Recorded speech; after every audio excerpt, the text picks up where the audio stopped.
Chad, do you hear me?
Those of you that might still be up in the Clinton Club and those that are making your way into the arena, we're going to begin in about 2 to 3 minutes. Thank you.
Ladies and gentlemen, good morning. I'm Mike Kelly, the voice of the Missouri Tigers, and on behalf of the University of Missouri and its athletic department, welcome to each and every one of you. We are here today as a celebration of Coach Gary Pinkel's career. We will talk about his decision and also his contributions to our institution. For members of the media, a couple of announcements. When we get to the questions, after we hear from Director of Athletics Mack Rhodes and from head coach Gary Pinkel, I ask you to please stand, identify yourself and your affiliation as a courtesy to those who are in attendance today and also to our live audience as well. For our fans, there is a portrait just like the one that hangs behind me. It is inside the Clinton Club. As you exit today, we ask you to please sign that portrait for Coach Gary Pinkel. Mack Rhoades, by the way, will address the media about 15 minutes after the conclusion of this news conference here on the arena floor. So all questions this morning during this setting should be addressed to head coach Gary Pinkel, again, as we celebrate his contributions and his decision that he recently made. So with that being said, please welcome the Director of Athletics at the University of Missouri, Mr. Mack Rhoades.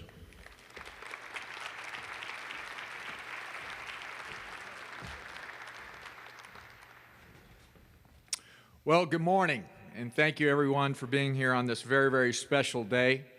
I'd like to welcome our friends, our media friends, our staff who's here with us, our fans, donors, and certainly friends of the program, our student athletes. In typical Gary Pinkel fashion, he told them, "You better be in class." We also have two very, very special guests with us today that I'd like to recognize and have stand up. University of Missouri System President, President Mike Middleton. President Middleton, would you please stand? Thank you for all of your support. And our Chancellor of the University of Missouri, Chancellor Hank Foley. Chancellor Foley, thank you for your support. Today, it is my honor to introduce Coach Pinkel. Now, Coach, wait a second, because I have a lot more to read here. I've been here now for almost 6 months, and Coach Pinkel has absolutely been tremendous in terms of the way he's welcomed me into the Mizzou family. And Coach, thank you for doing that. Thank you for making me a part of the football family. Coach Pinkel has amassed 191 career victories in 25 seasons as a head coach. That ranks second among active coaches and 19th all time. Think about that. He is one of only 4 head coaches to hold the distinction of being the winningest all-time coach at 2 institutions, Toledo and Mizzou. At Mizzou, his accomplishments include 5 division titles, 10 bowl games, and 5 10-1 seasons.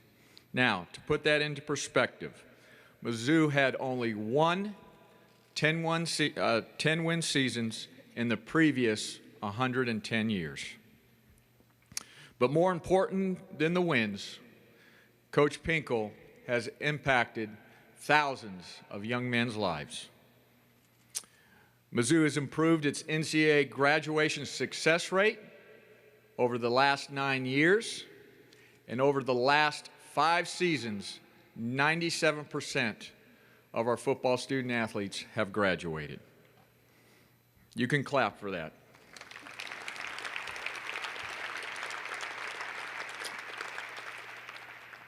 Gary's program has defined what it means to be Mizzou made, to develop as an athlete, as a person, to receive an education, to become a champion, and to be a member of a family.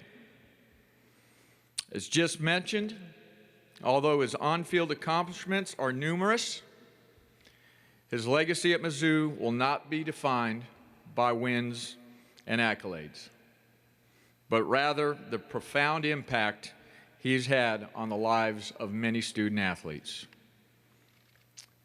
Never was this more evident than by the outpouring of love from his former players following the announcement of his retirement on Friday afternoon. And I received many of those just wanting me to make sure I relayed those messages to Coach Pinkel as well.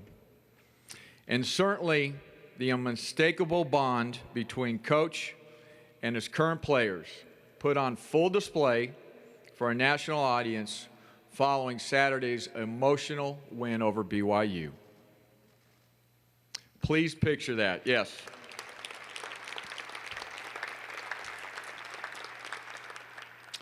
That is a perfect picture of Gary Pinkel and his legacy. Ladies and gentlemen, please stand and join me in welcoming Coach Gary Pinkel.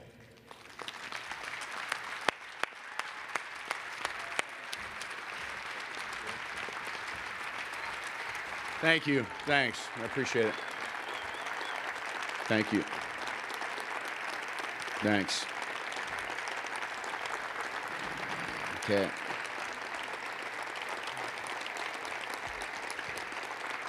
Okay, we're good. We're good. Thank you. Thank you very much. I thought you were going to leave there for a minute, so I know what was going on. So, well, first of all, I've never done this before, so you got to bear with me a little bit. I didn't have a lot of time to do it, and hopefully emotionally I can kind of keep myself in check here. And I'm very, very appreciative of you all being here, and very, very proud to be the head football coach at the University of Missouri, and have taken it very, very seriously.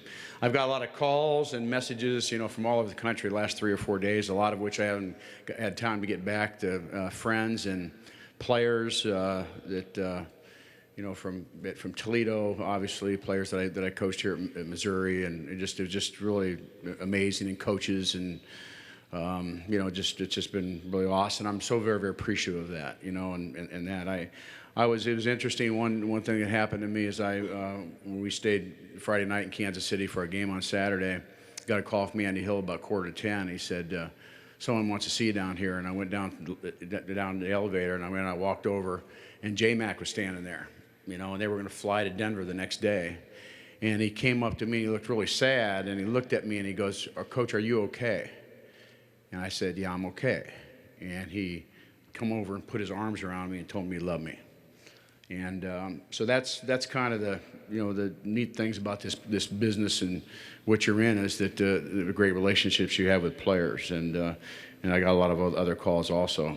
My high school football coach who passed away a few years ago, his name was Dick Fortner, and I just being in his football program, I just got interested in being a high school football coach. We went to Kent State University, and that was kind of my goal. And then I saw Don James came in there, and tremendously successful, good man, just like Coach Fortner was. And I'm watching all these guys coach, and I'm thinking, they pay these guys to coach football. I mean, does life get better than that? They would pay me to coach football. And so that's one of the reasons I just, I like kids, and coaching to me was, I've never worked a day in my life, and that's certainly true. I think that this position, being a head football coach, is a lot different than just coaching a position, and that's sometimes I miss that. I miss, the coaching a position, but it's, my responsibility is obviously I have to win football games to be able to keep my job. But my responsibility is to develop young men. And I think anybody ever knows our program, it's not, I don't say that to make it sound, better than what it is, but that's what we do. The way we run our program, the things that we do, I want to have an impact on their lives. So they leave, they're different people, and we help them develop them into young men. And that's real important. I remember when I was at Toledo and we were struggling and not winning, and I said, I'm saying my prayers to the good Lord, and it's, if you don't keep me, if I don't win enough games, I can't help these kids. So I need some help here. So, eventually, you win enough games, but that's what you have to do in order to help kids. And I don't think I'll ever quit coaching. Last night I was yelling. The Seahawks were playing, and I was yelling at the TV. My wife Missy, she's called me a couch coach, and she looked at me like yeah, you're not going to miss this. Are you crazy? So she's going to have to put up with me as we do this. So, but I love coaching, and I love being a part of kids' lives, and it's really been very meaningful to me. The decision, well, what happened, last couple of years, people asked me how long I want to coach. And I said I've been very blessed with health, good health. And I have my entire life. I've had great health. And I've never taken that for granted either, ever. And but what happened in the end of April, beginning of May, I was diagnosed with follicular lymphoma. And there's no, it's a disease, it's a blood disease, there's no cure for it. You manage it, and that's what you do. That's pretty much what you do the rest of your life, that you manage it and deal with it. And obviously I've read 100,000 things on it since then. I also might add to you, to this, and this is really important, there's people out there that have cancer and they're sick with illness that are a lot worse condition shape than I am, and certainly my prayers go out to them. Okay, I think I have to recognize that's very important to know that. In May and June, I got multiple treatments, and really, honestly, for me, it felt great. Ended up being great out of those treatments and everything else, and I just planned I'm going to keep coaching and I'm going to manage this and keep coaching, and that was kind of my plan all the way. Got into August a little bit, and we started football. Started practice in August, and I just keep, you keep, when you have something like this. This just for me, it's just me. The way I am is, you just start thinking about your time. You're wondering about, you just don't know time-wise. I mean, I might live another 25 years. I don't know what can happen here, but you start thinking about your time, and then you kind of reevaluate your priorities. And so this is a little bit in August here, a little September, and then I'm going to shut this down and wait till the bye week, and I'll talk to my family about this. And I've never felt that way, ever. I mean, I've always wanted to coach the day. I love what I do for a business, but, that's just really something that was kind of weighing on me a little bit.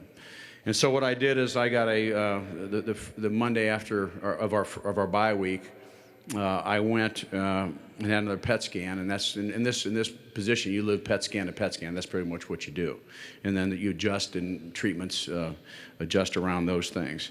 And I remember sitting there with Missy, my wife, and all these people getting treatments and getting PET scans, and I mean, it was just really overwhelming to me. And again, I came back here.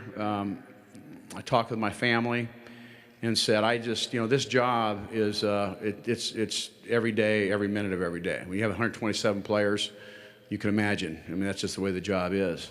And you got to give all your energy, and you got to put everything into it. And, we work 6-7 days a week, 9 months out of the year.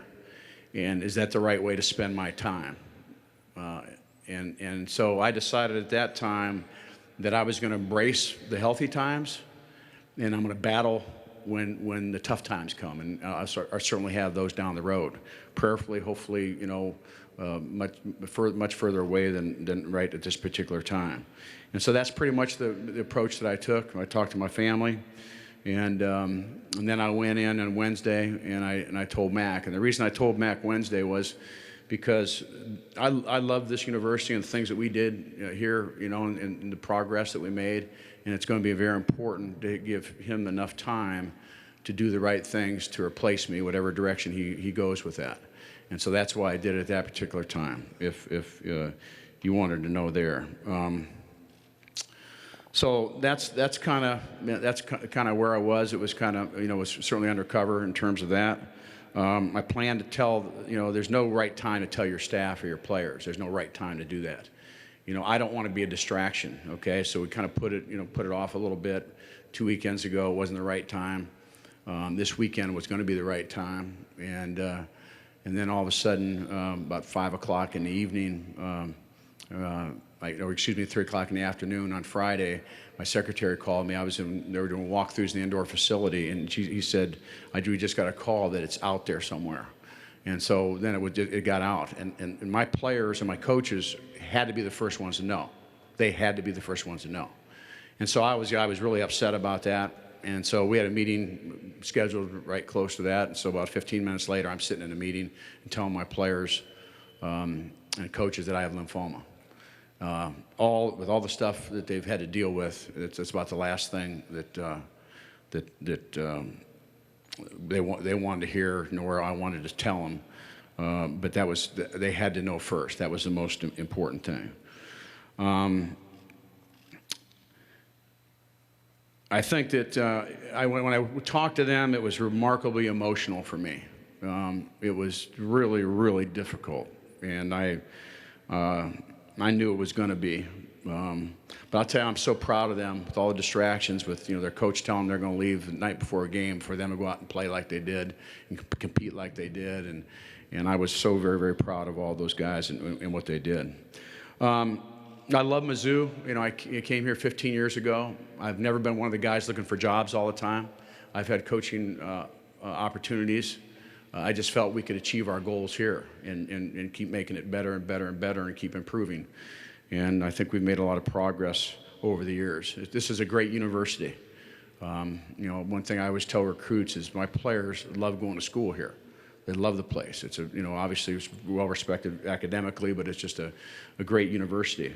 Like any university in the country, we have our problems, and what you do, just like we do in our football program, you communicate, you talk, you solve problems, you get better, and the University of Missouri becomes better and better as we go. And that's our challenges, and that's what we'll do. And certainly we have great leadership to get that done. I'm proud of our football program. You come here with a plan, what you want to do and what you want to get done. And I felt from day one, and I learned this from Don James, you run a program with honesty and integrity. And Coach James always said that anything you do, your players are going to notice. Anything you do, they're going to look at you, they're going to point to you, and they're going to see who you are. And so your leadership role is very, very important. And I took that very, very seriously. I believe that I've always said you got to do the right thing. You don't make adjustments to keep players on the field. You have a disciplinary program that you do. There's consequences for bad decisions, and you adjust and you stick with it. And I felt proud to this day that we didn't keep players in even though they made mistakes. The learning experience for them was greater for the whole team than it was to try to win a football game. And I've stuck with that my entire career. Well, when I speak, a lot of public speaking that I do, I put a slide up and it said it's all about football. It's all about people, not football. So it is. I guess I'm going to be struggling with this, aren't I? No, it's all about people, and it is. It is all about people. Everything is. How you deal with people. And here, I got much of my family here, and very appreciative of them all being here. Some of my grandkids. I have 8 grandkids and 5 kids now, and just very, very fortunate to have just a wonderful family, and it's always been a priority in my life, and it's just a special, special gift for me. I look at my coaches here now. Most of them are over there. I told them all to stay over there. There's a few here, I think, but I told them over this, and we had a big game this week. But what a great football staff I have, and I've always been very fortunate. And talking about people too, I've always, probably my greatest gift that I have is I'm a great judge of people. That's probably my strength, and after that, I don't know if I have anything. And the coaching staff that I've had here, the ones who've been with me over the years, in the 25 years that I've been doing this, just very, very appreciative of all their efforts and what we do and what we're about here in coaching. So I'm very appreciative of them. The staff, with the support staff, and I just start saying names, I'll go through. I don't have enough time to do that, but certainly appreciate that. I've had 2 secretaries in 25 years, so it was a gal named Nancy and Ann here. So very, very important, because a lot of times in my business, that's the only friend you got. Okay, you just know that at least that person's going to smile at you when everybody else might be a little upset sometimes. I'm very appreciative of Mike Alden. We developed a great friendship. Went through a lot of things together. Man with great integrity. Just very, very appreciative of my friendship with him and his leadership at this university.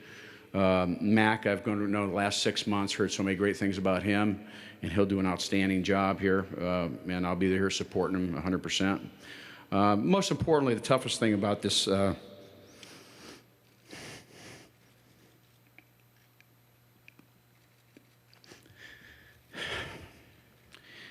The most important thing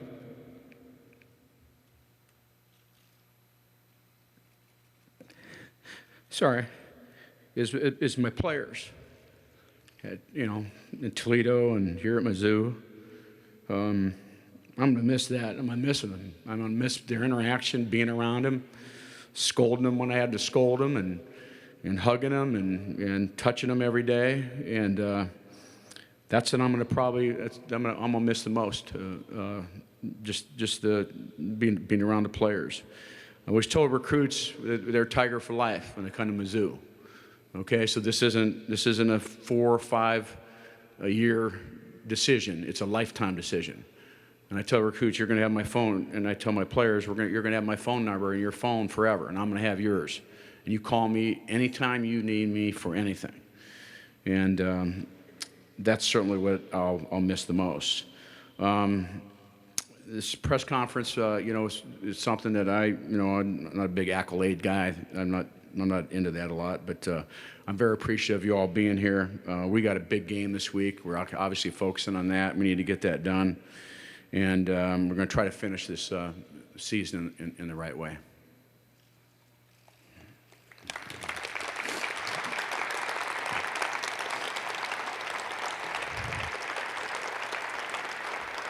Oh.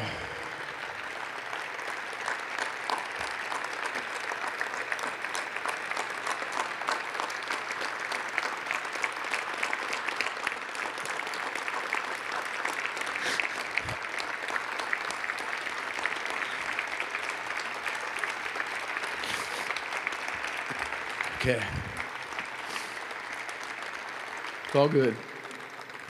So at this time, members of the Strategic Communications staff will be with microphones. And if you have a question, raise your hand, stand. Remember to state your affiliation as a courtesy to those that are with us today, both in person and also either with the TV or the radio. We begin with Vahe Gregorian of the Kansas City Star. Hi, Gary. Bye. How you doing? I'm getting the mic because I'm the Helen Thomas of the press corps here, I'm told. So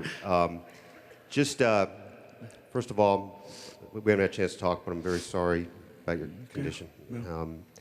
And second of all, along those lines, you're a pretty decisive guy once you make up your mind about things. Are you able to describe a little bit more how you went after that PET scan, how you decided that is this how I'm going to spend the rest of my life? That was 24, 48-hour period. And with that also, how you talked to Mac about that and how hard that bridge was to go from talking about it as a family to telling Mac.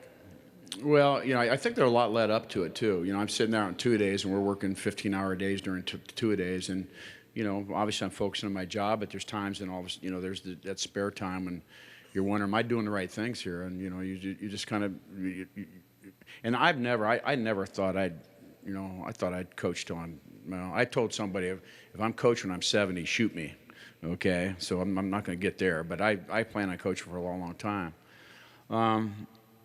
But I think that it's still I was brought up about priorities and what you do and time and it was really about looking at these people and when you get cancer, and there's a lot of people out there unfortunately that have it. It's funny when you get it. It's so numbing. It's so numbing, and I've been so blessed with my health, and it is, and it's you're driving around for the next, I think, for a week. You just glance at yourself in the rearview mirror, and you look at yourself and say, you got to be kidding me, and so it's for me it was profound, obviously, and I think it's it was still I'm seeing all these different people. Getting PET scans and getting treatments. I mean, just hundreds and hundreds of people. And, there's just a point where you sit there and say, I'll battle the tough times, but I'll just coach. And then, I heard, sometimes someone down the road said that would you rather die in a football field or would you rather die on a beach? And I'd rather die on a beach, okay? And now I can't go... There's no plan here. I didn't have any plan. I have no plan here, and that's not good because I have a plan for every day of my life.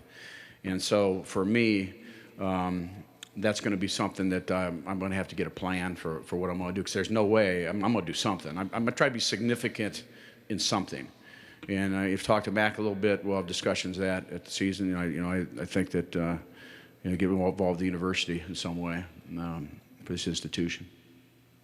Next question from Dave Matter of the St. Louis Post-Dispatch. Hey, Gary, once you told Mac last month that this was going to be your last season, did you kind of wrestle with when you would make this announcement? Did you think about doing it maybe after the season, or was it important for you to do it while the games were still going on? Well, if I didn't care about the university, I'd have said December 1, I'd walk in and say, here. But I loved it. I put a lot into this place, and so did a lot of other people. We've made tremendous progress. The difference, obviously when we got here to what it is now, it's very significant. And, it was very important that I tell him right away, because he has to get the time going to make his decision, and he'll talk about that later, how he plans on doing that. So that's what the whole thing was based on. I don't want to be a distraction to my players. Obviously, last Friday was a huge distraction, and but that's the other concern. That's why some coaches just they just get out of sight. But we put it off as long as we could. David Morrison of the Columbia Daily Tribune. David. Hey, Gary. I guess kind of what was your process as far as who you told and when, or just kind of when you let in on your news, from family to colleagues to friends and things like that? Just how did word filter down, I guess? Well, I didn't. My friends and family that I told, obviously I told my family right away, because our family always communicates about everything. I told my family right away, and I had a selection of friends away, and that's all I told, and that was in May. I didn't tell anybody else. We knew, obviously, Mac has had to move up and tell people. I mean, eventually, it's got to be. And so what happened, I have no idea. Obviously, I'm disappointed that it came out, but I have no idea, how it did. Michael Coleman, KCTV, Kansas City. Coach, first of all, congratulations on your win in Kansas City over the weekend. It's obvious you are a hero to your players. You spoke to your family, now your family of players. How tough was it? Did you think it had to be strong for them when you told them the news? Well, telling them the news, it was in my staff too. I mean, I did not plan on telling my staff on Sunday privately, so they all knew beforehand, and then go in and tell the football team. That was my plan to get that done. It wasn't good. It was awful. I was, pretty emotional guy, especially with my players, and I was a wreck. And just a lot of responses, a lot of one thing I've noticed about kids, a lot of times, when they come in your program, they're from all different kind of backgrounds and everything, but a lot of kids, everybody has when things get tough, they kind of bunker up, they kind of just, it was evident of that, and there was heads going back and a lot of different things and body language, and it was very, very difficult to do. But so proud of those guys to be able to go through that. And that's when I walked out of that. I told my wife, I said, there's no way they're going to be ready to play. All the stuff that's going on this week, and then this happens. And I'll tell you, God love those kids because they battled, man. Very, very appreciative of the leadership and what they did. Ashley Zavallo, KRCG, Jefferson City. Hi, Gary. You're a father, a teacher, a coach to your players, but what have they taught you? Oh, wow, what have they taught me? Well, I think you learn all the time from them. I got to hang around them just to be cool. What's cool now? I mean, it's changed all the years that I've coached. So the right things to say, the right things to do. Obviously, I don't dance very well. we all know that. I think that the life changes. Kids are a lot different now than they were 25 years ago. And about every 5 years, they're different in many ways. But they're still kids, And I've always had just a sense of responsibility around kids, to always try to, help them grow as young men too. This year I did a thing before all our team meetings on Thursday called Fatherly Advice. And I would just give them something, that fathers would say, the golden rule, and talk about that. Why is that important? Last year it was the Book of Virtues, and talk about being, trustworthy, loyal, helpful friend, all the things that you can do there. So you want to make more of an impact with them to help them. But, I just love going around and hugging them, grabbing them by the arm, I changed a lot in coaching. You know, my first, Coach James, back in the day was, I tried to be Coach James, and everybody's different. You got to be your own personality. But I've lightened up a little bit. And I think my Toledo players they would probably agree with that, because there I was like a walking machine. So my players always know that I love them, though. Todd Palmer, Kansas City Star. Hey, Gary. You've got obviously the wins record here, and so much has gone on, good and bad at times. But have you given any thought to your legacy, or what you would like your legacy at this institution to be? I mean, you've been the face of it for basically the last decade and a half. So, you probably know me well enough. I don't really ever think about stuff like that, ever. I mean, I've never went back and watched a football game on TV since I've ever been coaching. I've never gone back, like after we won our bowl game last year. I never you had a few hours to go back and watch the television thing. I've never done that. I just always look forward. Always look forward, learn, and look forward. That's what I do. But I have no idea. I would like to think that we did the right things for kids. Basically, at the end of the day, we did the right things for kids. And, I think we've had a lot of success winning. We have our ups and downs like you always do. We battled adversity. But at the end of the day, we did the right things for kids, and that's the most important thing. Gabe DeArmond, Power Mizzou. Gary, if you don't go back and watch games, have you or will you go back and watch the scene on the field Saturday in Kansas City? And down the road, when you look back, where will that scene with your players kind of rank in moments in your career? Well, I did happen to see it because I think my daughter sent it to me, Erin, sitting over there, and I just happened to blink it on, and Missy and I were together. This is Sunday morning, and I don't want to disappoint anybody here, but I don't ever read the newspaper. I don't ever read nothing. I just focus on doing my job. That was a Don Jamesism. It's probably the best thing I ever did. Even I know about 95% of what you ever wrote was very, very positive. I'm sure. Frank Cusimano, KSDK St. Louis. Coach, you mentioned the Macklin story. Roughly, how many do you think you've heard from, and what else has jumped out at you that really touched you hearing from a former player or former coach? I've just heard from, like a lot of guys that I've known over this year in this business. I mean, coaches and different people all over. I mean, guys I haven't talked to for 20 years. And they say some of the nicest things to me, and it's just, it's overwhelming. I mean, it really is. There's just been a lot of people, and I don't know a number. My daughter said the other day, she goes, well, I got all these things of all these players, all these things your players said, and so on and so forth. And I'll certainly read it someday because I'm very, very appreciative of them. Darren Hellwig, KBIA. Coach, and kind of talking about that, you mentioned earlier the coaches in your life and guys that were influential with you. You now get to see a lot of your former players coach, and you got a couple on your staff, Barry and AJ and some of those guys. What does that mean to you to see some of these guys? I'm watching Xavier Smith coach in high school in Oklahoma now, for instance, that are going into the business themselves and kind of following what you did. I think it's really neat. I think it's cool, that kids would have an experience with us, that they would want to get into coaching. I've had a lot of players that come in and talk to me about that all the time. I think the most difficult things for young kids, the reason they're going to coaching is they see one thing, they see it's a very difficult job, and our situation here has been very unusual because the average Division I coach lasts about 6 years or 5.8 years. So they see that, and then it's a remarkable time commitment. And I think guys want to work hard, but they look at the time commitment. And so when they come in and talk to me about that, I tell them that, what you're getting into. But, for players that have played for me to go coach kids and have influence on other kids, that's obviously very, very meaningful to me. Tom Ackerman, KMOX Radio. Hi, Coach. Saturday is a game that you want to win. It's also a very important day for your seniors. Standing there on the field as they're coming out of the tunnel, what will that be like for you? That'll be difficult. That'll be difficult.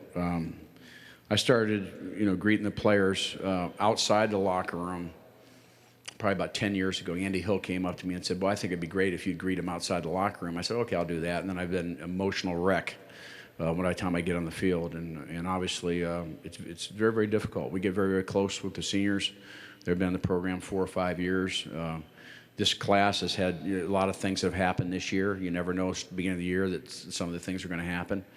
But it's always bittersweet, you know. But you're very, very thankful of you know, their many contributions. And I think the other thing with players is the neat thing for us when we recruit these guys. They're 18 years old and they walk out of here 22, 23. And the stories I could tell about each one of them since they've been here are just remarkable. If they've matured and grown, and I'm so proud of them when we get to that point. Rich Gould, KPLR, St. Louis. Hi, Coach. Over here, you had to coach during treatment. Did you notice any lack of focus or lack of energy as you were on the field with these guys? How difficult was that? No, I actually had the treatment. I had the treatment in May and June, and I in August I started. No, I was fine. I was fine. I'm high energy, man. I got high energy. If I don't have it, I'll have it. You know, I'll find it. But I honestly, I feel fine now. I really do. As I said before, too, not to be redundant, but there's a lot of people out there with other types of cancer that are suffering a whole lot more than I am. And certainly prayers to all those people. R.B. Falstrom, Associated Press. Hey, Gary, do you have a favorite moment from your time here at Missouri or favorite season? Anything Favorite moment or season? Well, and occasionally on a radio, my radio show that we have during the season, I'll talk about this guy. This was like one of the greatest guys, or this is the great. So what happens is, if I say this is the best game, or this is, I got all those players I coached out there, they come after me. You know, they come after me. So I can't touch that. There's been a lot of great times here, a lot of great times, and you know, I think that's one of the great things about my business is that they're all people related too. And that's the fun about that. Bill Pollock, Missouri Net. Gary, keep it positive here. You have an opportunity now to do some things with your family that maybe you haven't done before. So what are you looking forward to? Well, first of all, I got to decide what I'm going to do because, like I said, I got to do something. Okay, but I want to spend more time. If I work, I want to work, you know, more like a normal job, and where I can be significant. But like with my 8 grandkids as they're growing up, living here in Sedalia, in Kansas City, and so you know, spend time with them. You know, obviously Missy and I spend time with her and our kids. So you know, it's you know, I'll just be able to be like a normal person, you know, where I'm not gone all the time. And, you know, working all the time. I could sit here for dinner, I could get a phone call, and I could be on the phone for the next 3 hours. And that's just my business and what I do. And I love what I did. I love it. But I feel very peaceful, you know, thank God. I'm very peaceful what I'm doing. I'm doing the right thing. And at the end of the day, that's how I've done everything in my career. I just, you know, do the right thing. And I'm doing the right thing. Our final question is from David Morrison from the Columbia Daily Tribune. I don't know how I got this honor, but all right. Gary, I guess just investing as much as you have in this program over the years, I mean, are there things that you hope that your successor, are there certain traits you hope your successor will have, and do you expect to have any role in maybe suggesting a successor for you or anything like that? Well, you know, Mac's obviously going to do a great job with that, and he'll probably ask me opinions here and there, but if I'm there available for him if he wants to. You know, what's important, I think, is that how you build consistency in programs is a consistency of winning. And you know, if somebody comes in and it comes a losing season, then you know, and all the things you gained. I mean, losing program, then all the things you gained, then you go backwards. And so, you know, this is a real important hire. I know Mac, I'm putting pressure on Mac here, but he knows that, and he's very good at what he does, and he'll do the right thing there. But I think it's the investment of our fans. You want to be great, you got to keep investing, okay? And that's the new facility at the end zone. That's all sports. This is the league where you can't just we're in it and let's work hard at it, man. You got to be committed to facilities, to commitment of financial commitments to be great. And why would Mizzou want? I think we got us up here. I think we've become really, really good football program. Well, let's get great now here. Let's get up here, okay? But it isn't just hiring the right coach, okay? It's doing the right things to be great. And I think all Mizzou fans really want to do that. Ladies and gentlemen, how about a round of applause for head coach Gary Pinkel? Thank you all for being here. Appreciate it. Thank you. To members of the media, again, in about 15 to 20 minutes, Mack Rhoades will address you in the basketball media room off court. Thank you for being here. And again, as you leave today, to our fans in attendance today, please take time to sign the portrait that is hanging inside of the Clinton Club. Thank you very much for being here. God bless.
Yeah, we are all out of staging.